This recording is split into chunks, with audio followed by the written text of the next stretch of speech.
Bienvenidas y bienvenidos, estudiantes de tercer grado de secundaria de la asignatura Formación Cívica y Ética. Nuevamente estamos en una sesión de Aprende en Casa 2. Yo soy Nadia Jiménez y en esta ocasión está con nosotros el maestro Edgar Coyote, a quien también saludo cordialmente. Gracias.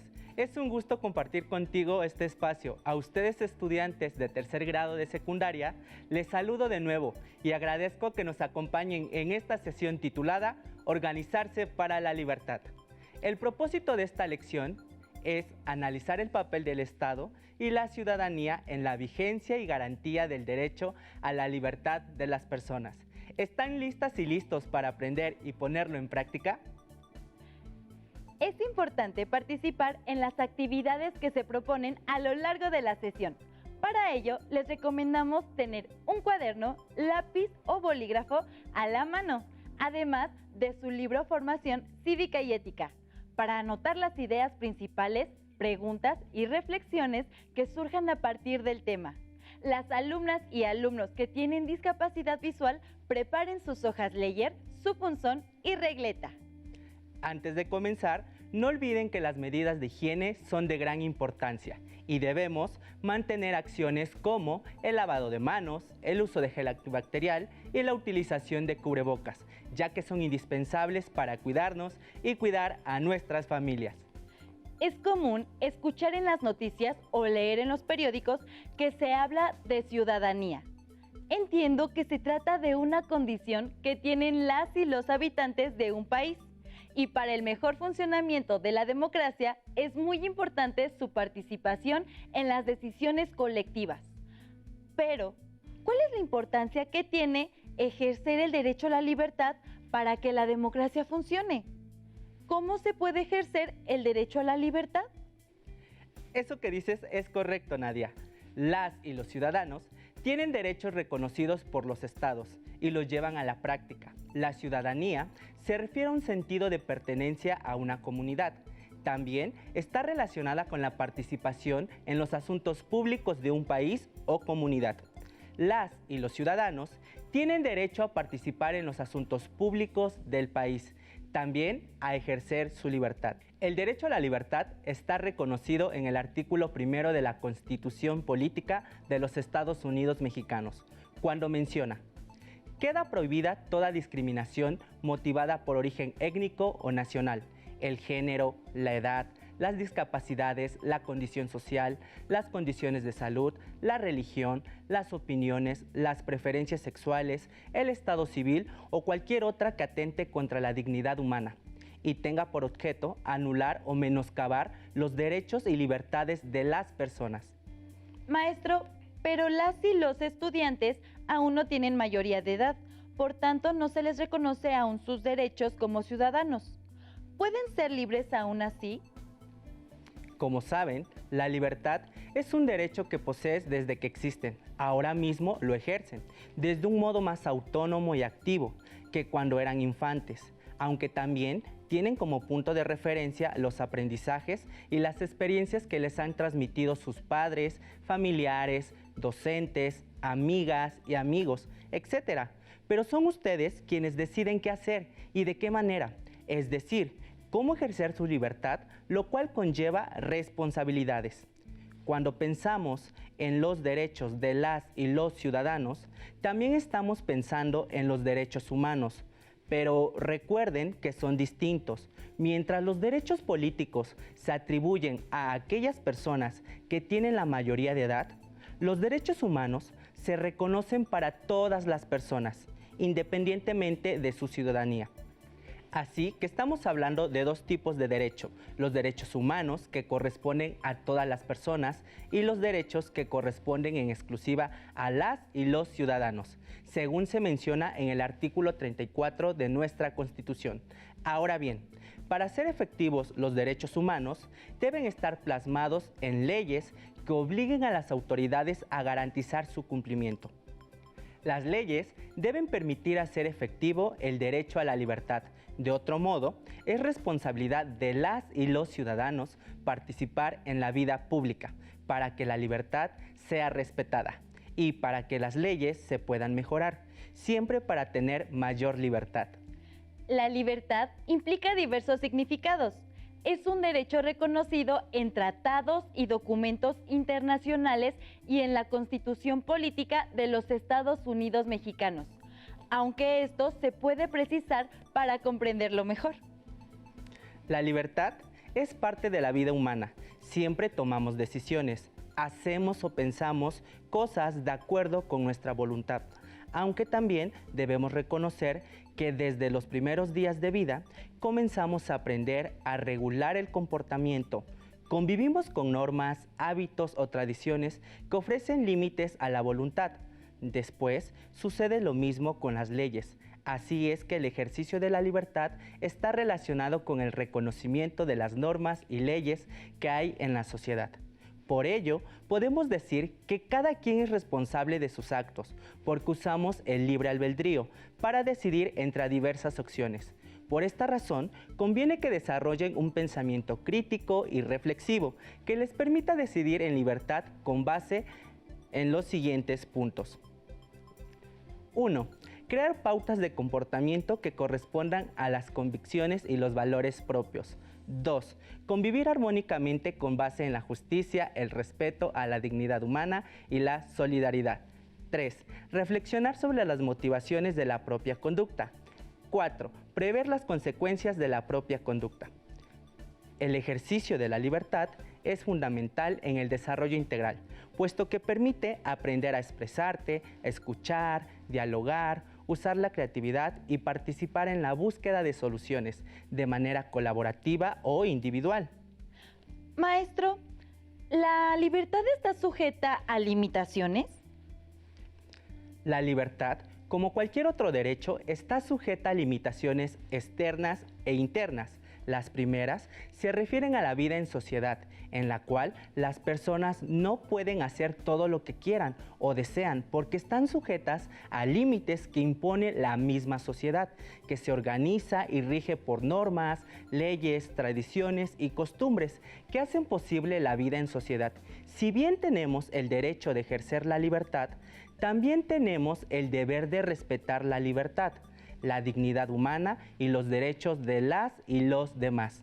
Nuestra libertad también puede estar condicionada o limitada por el entorno natural, político, económico y social que nos rodea. Por ejemplo, la pandemia de COVID-19 obligó a tomar medidas de confinamiento de la población de todo el mundo. Las instituciones de gobierno tuvieron que implementar nuevas medidas para que no se paralizaran las actividades. En educación pública, en México, las autoridades educativas buscaron estrategias para que la educación continúe a distancia y de esta manera garantizar el derecho a la educación.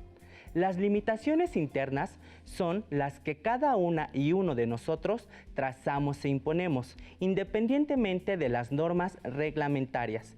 En esta forma de ejercer la libertad, autorregulamos nuestra conducta con base en lo que consideramos más conveniente para nosotros y de acuerdo con nuestros valores o principios éticos, los cuales asumimos por convicción y no por temor a recibir sanciones o por quedar bien con las y los demás.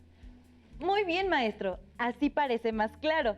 Pero podemos ver y escuchar el siguiente video sobre el derecho a la libertad para ahondar un poco. La libertad es la facultad natural que tiene el ser humano de comportarse de una manera y de otra, o de no hacerlo, por lo que es responsable de sus actos. Así, una persona puede ejercer su derecho a la libertad, pero este termina donde empieza el derecho de la otra persona. La libertad puede ser individual o colectiva. La primera se centra en el individuo y la segunda en los grupos. Entre las libertades individuales se encuentra la libertad de pensamiento, así como la de opinión, de circulación y de religión. Y entre las libertades colectivas se encuentran la libre asociación, la libertad sindical, la de reunión pacífica y la de manifestación. Cuando elegimos o tomamos alguna decisión sobre qué hacer, cómo vestirnos, qué comer o a dónde ir, hacemos uso de nuestros derechos. También al transitar por donde queremos, ejercemos nuestro derecho al libre tránsito. Al decir lo que pensamos y manifestar nuestra opinión sobre lo que sucede en el mundo, También ejercemos nuestros derechos, en este caso, la libertad de opinión y de expresión.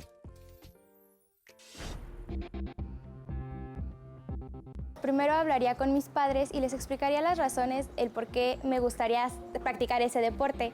O en el caso de las artísticas, igual de por qué querría cantar, bailar o hacer cualquier tipo de esas cosas. Investigaría el motivo por qué y trataría de solucionarlo.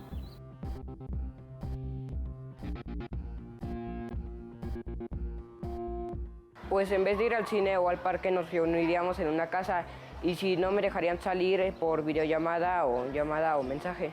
Daría las razones por las cuales me gusta estar con ellos y llegar a un acuerdo. El ejercicio de un derecho no es algo simple, porque cada vez que hacemos uso de ellos, ponemos en marcha una serie de actos de libertad. Así, por ejemplo, al ejercer nuestra libertad de opinión, lo primero que hacemos es comunicar nuestra visión de las cosas o sucesos. También, previamente, realizamos un proceso de observación del objeto o hecho sobre el cual opinamos. Además, al opinar, por lo general intentamos convencer sobre la validez de nuestras ideas. Y muchas veces procuramos dar argumentos sólidos que den sustento a lo que opinamos. Todas y cada una de estas acciones son decisiones nuestras. Las realizamos por elección. Por eso constituyen una serie de actos de libertad que nos llevan a ejercer un derecho. Un brillante escritor español, Ramiro de Maeztu, aseveró que la libertad no tiene su valor en sí misma, hay que apreciarla por las cosas que con ella se consiguen. La vida cambia radicalmente cuando se pierde la libertad, como cuando no se puede transitar libremente, o se es castigado por expresar lo que se piensa, o perdemos el derecho a reunirnos con otras personas. Es un video interesante, maestro. Respeto a la libertad implica tener en cuenta que podemos decidir y hacer lo que queramos, siempre que esto no afecte o impida el ejercicio de la libertad de las y los demás. Por tal razón, antes de proponer acciones que promuevan o defiendan dicho ejercicio, conviene identificar algunas de sus manifestaciones. Es importante reflexionar sobre esto. En nuestro país están presentes todas las libertades que se reconocen en nuestra Constitución y que caracterizan a una democracia en la que el ejercicio autorregulado y responsable es fundamental, ya que conlleva el respeto a la dignidad, la libertad y todos los derechos humanos se logran cuando un ciudadano cumple sus deberes. Por ello, es necesario resaltar la siguiente frase de Jaime Torres Bodet. Siempre he pensado que la verdadera libertad no se hereda. La verdadera libertad tiene que conquistarse y no se conquista nunca sin la subordinación voluntaria a un método y sin la aceptación moral de una disciplina. Es decir que, para ejercer de mejor manera, la libertad es importante apegarse a una forma de vida organizada, donde los actos tengan un propósito. A esto se refiere Torres Bodet cuando habla de un método. Aceptar moralmente una disciplina se refiere a incorporar valores que nos lleven al logro de los propósitos. ¿Qué les parece esta idea de Torres Bodet? A mí me parece muy interesante, porque me hace pensar en que para el ejercicio de la libertad es importante que todas y todos autorregulemos nuestro comportamiento. Esto tendría que ver con las limitaciones internas, pero en cuanto a la vida en sociedad, ¿qué hace el Estado para garantizar nuestro derecho a la libertad? Para que una democracia funcione, los ciudadanos deben estar seguros de que sus derechos son respetados y de que tienen libertad de expresarse, decidir, opinar y elegir a sus gobernantes. Para que esto suceda, se necesita que el Estado y la ciudadanía colaboren para defender el derecho a la libertad en todos los espacios de convivencia. El Estado democrático garantiza que las y los ciudadanos sean sujetos de derecho y deban apegarse a la Constitución política de los Estados Unidos mexicanos. Como saben, para cumplir sus fines, el gobierno se organiza en instituciones u organismos a fin de cubrir sus atribuciones y funciones particulares. A nivel nacional, el Estado tiene la obligación de proteger y hacer valer los derechos de las y los ciudadanos. Para que una democracia funcione, la ciudadanía debe tener certeza de que sus derechos son respetados y que puede expresarse en libertad. El Estado y la ciudadanía deberían actuar para defender el derecho a la libertad en todos los espacios de convivencia. Además de esto, como ustedes saben, el Estado cuenta con instituciones que permiten garantizar y promover el ejercicio de los derechos de las personas, entre ellos el derecho a la libertad. Estas instituciones buscan atender diferentes problemas que enfrentan las y los ciudadanos en distintos ámbitos de su vida diaria. Buscan llevar a cabo las acciones de gobierno necesarias para el ejercicio de la libertad. Por ejemplo, en el caso de los productos que se consumen de manera cotidiana, es importante que las personas conozcan de qué están hechos, pero también que sepan las implicaciones de consumirlos. Por ello, se requiere de programas y estrategias que permitan a las y los ciudadanos tomar mejores decisiones para el cuidado de su salud en el ejercicio de su libertad. Además de fomentar el respeto a la libertad, es necesario modificar nuestras actitudes y acciones particulares para poder echar mano de algunos mecanismos institucionales que nos permitan ser escuchadas y escuchados por las autoridades con el fin de ayudar a solucionar aquello que nos afecta. En el caso de los derechos humanos, este concepto se ha introducido cada vez con mayor claridad en la legislación, a partir de la incorporación de México a la Organización de las Naciones Unidas en el siglo pasado. Aún en la actualidad podemos ver discusiones y propuestas legislativas que buscan mejorar y fortalecer el reconocimiento de estos derechos en la Constitución. Recordemos que en su artículo primero señala 4 distintos deberes respecto de los derechos humanos que corren a cargo del Estado. 1. Promover. 2. Respetar. 3. Proteger. Y 4. Garantizar. El primer término significa que debe de dar a conocer y difundir los derechos humanos para que los titulares conozcan sus derechos y alcancen una perspectiva de estos. La obligación de respetar significa que la autoridad debe de abstenerse de violar o realizar cualquier conducta que obstaculice el ejercicio de los derechos humanos por parte de los titulares. Las autoridades deben de proteger y asegurarse de que no se violen los derechos humanos, resguardándolos también de los particulares. En la cuestión de garantizar, se trata de llevar los derechos reconocidos en la Constitución a la vida real, para ser efectivos en la práctica.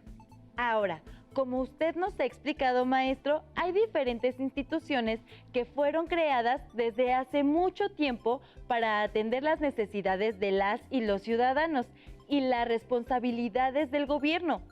Esto quiere decir que las instituciones tienen una historia, fueron creadas por una necesidad. ¿Nos puede dar algunos ejemplos? Por supuesto. Es el caso de las universidades autónomas, tanto la nacional como las de los estados. Incluiría también al Instituto Politécnico Nacional. Todos estos centros de educación superior fueron creados en su momento porque se vio la necesidad de fortalecer la profesionalización de las personas. En su momento era evidente que había muchas y muchos jóvenes que deseaban seguir estudiando y el Estado reconoció su responsabilidad de ofrecer espacios educativos para que estas personas pudieran ejercer su derecho a la educación y contribuyeran con su conocimiento y trabajo al desarrollo del país. Algo similar sucedió cuando se amplió la cobertura de los centros de educación media superior. Esto sucedió durante diferentes etapas históricas del país, sobre todo a finales del siglo XX y principios del siglo XXI. Cuando las personas tienen más opciones educativas, tienen mejores posibilidades de ejercer su libertad, al decidir a qué se quieren dedicar y favorecer así las condiciones de vida de las localidades en que habitan.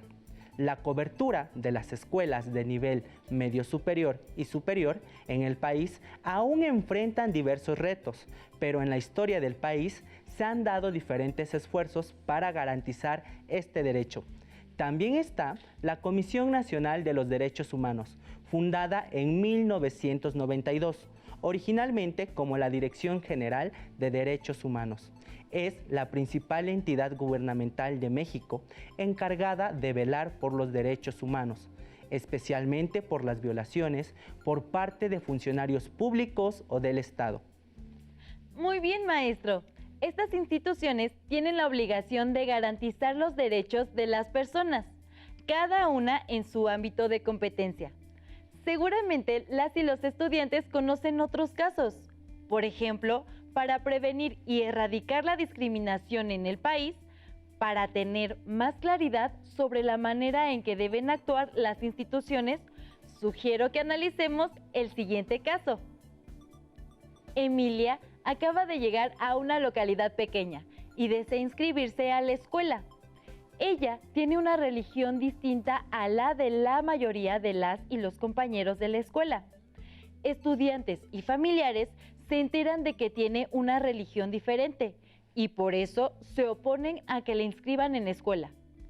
¿Qué deben hacer las autoridades escolares para garantizar el derecho a la libertad? ¿Qué institución debe garantizar este derecho? Muy buen ejemplo.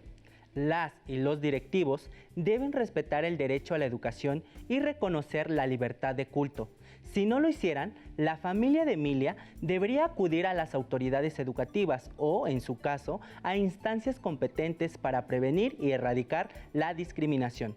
Ahora que conocen las instituciones, les invito a que investiguen en diferentes fuentes confiables y a que realicen un cuadro comparativo en su cuaderno, donde resalten los principales objetivos de las diferentes instituciones. Busquen en periódicos casos como el de Emilia, en el que las instituciones del Estado mexicano hayan intervenido de manera favorable para garantizar las libertades. Posteriormente, compartan su trabajo con su familia y dialoguen sobre la importancia de las instituciones que garantizan las libertades individuales en el país. Como podrán darse cuenta, el Estado y la ciudadanía van de la mano, ya que juntos participan en la construcción de estatutos para decidir qué hacer y cómo, con el fin de favorecer las libertades de las y los ciudadanos. Para que se consolide la participación ciudadana con el Estado, es necesario que se fortalezcan los principios, valores y procedimientos que lo caracterizan, realizándolos en condiciones de paz y convivencia armónica, en apego a la legalidad y transparencia. Gracias por acompañarnos en la sesión y recuerden que cuando salgan de casa deben tomar las medidas de seguridad. Hasta la próxima. Si tienes dudas o necesitas ayuda, llama al Centro de Apoyo Pedagógico a Distancia. El número de teléfono para secundaria es el 55 36 01 71 23. Si requieres consultar los libros de texto en versión digital, recuerda que los puedes encontrar en la página conalitec.cep.gov.mx. Y recuerda que también cuentas con el sitio aprendeencasa.cep.gov.mx, en donde podrás ver nuevamente los videos de los programas y además encontrarás actividades para fortalecer tus aprendizajes. También te invitamos a que consultes la plataforma nuevaescuelamexicana.cep.gov.mx.